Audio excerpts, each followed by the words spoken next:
कई बार हार में भी जीत होती है और हमने ये जीत हासिल की है। तेलंगाना की अगर मैं बात करूं, एक विधानसभा विधायक था हमारा और हमारा वोट शेयर वहां पर 7.1% था। आज हमारा वोट शेयर 14% हो गया, डबल हो गया। 8 विधायक हमारे चुन करके आए हैं।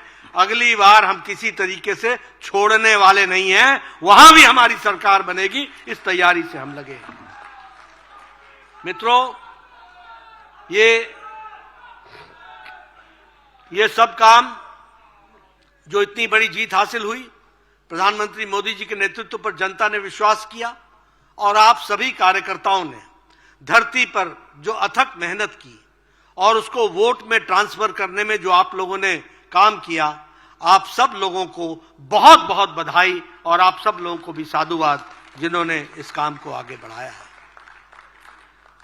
पार्टी ने एक लंबी वैचारिक यात्रा भी पूरी की है और जब मैं वैचारिक यात्रा की बात बोलता हूं तो अकेली भारतीय जनता पार्टी है जिसने जो सन 51 में कहा वो 2023 और 24 में भी उसी बात पर अड़ी रही। कोई पार्टी नहीं है जिसका वैचारिक अधिष्ठान टिका हुआ रहा हो। कोई राजनीतिक दल नहीं है। अगर वो दल है तो भारतीय जनता पार्टी है।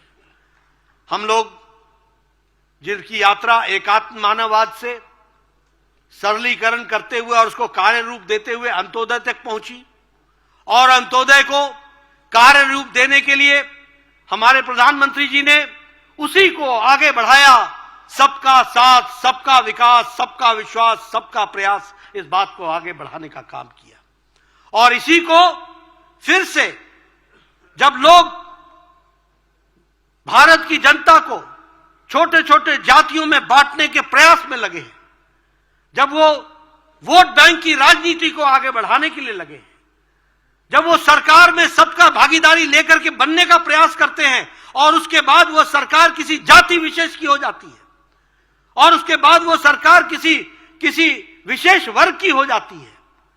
इसको अगर किसी ने इस संस्कृति को बदला और इसको चैलेंज किया तो वो हमारे प्रधानमंत्री मोदी जी ने किया और आज ज्ञान के माध्यम से जी फॉर गरीब, वाई फॉर युवा, ए फॉर अन्नदाता और एन फॉर नारी शक्ति। अगर गरीब की चिंता हो गई, अगर युवा की चिंता हो गई, अगर अन्नदाता की चिंता हो गई, अगर महिलाओं की नारी शक्ति की चिंता हो गई तो देश की और समाज की चिंता हो जाती है। इस बात को आगे रखा है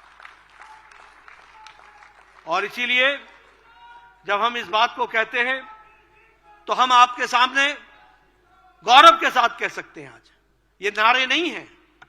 प्रधानमंत्री गरीब कल्याण अन्न योजना, 80 करोड़ की जनता को अन्न की व्यवस्था करना और उसके कारण 25 करोड़ की जनसंख्या गरीबी की रेखा से ऊपर उठ जाती है और नए अरमान और नए पंख के साथ आसमान की तरफ बढ़ती है, तो यह भी हम सबको देखने वाली बात है। और जब हम बात करते हैं प्रधानमंत्री आवास योजना, 4 करोड़ 10 लाख मकान बन गए, पक्के घर, जिन्होंने कभी सपने में नहीं सोचा था वो घर बन करके तैयार हो गए। और आगे भी हम लोगों ने बड़ा लक्ष्य लेकर के प्रधानमंत्री जी चले हैं ताकि कोई भी गरीब कच्चे मकान में ना रहे, उसको पक्की छत मिल सके, इसकी व्यवस्था की गई। आयुष्मान भारत योजना, इससे मुझे भी जुड़ने का मौका मिला। 9 महीने के अंदर इतनी बड़ी योजना, 55 करोड़ लोगों को 5 लाख रुपए का सालाना गंभीर बीमारियों से लड़ने के लिए उसकी व्यवस्था करना, यह काम किसी ने किया है तो वो आदरणीय प्रधानमंत्री मोदी जी ने किया आयुष्मान भारत के तहत। और आपको जानकर यह भी खुशी होगी, ये world's largest health coverage programme है। ये दुनिया का सबसे बड़ा हेल्थ कवरेज का प्रोग्राम है। यह भी हमको ध्यान में रखना चाहिए। स्वच्छ भारत में 11 करोड़ से ज्यादा इज्जत घर बने।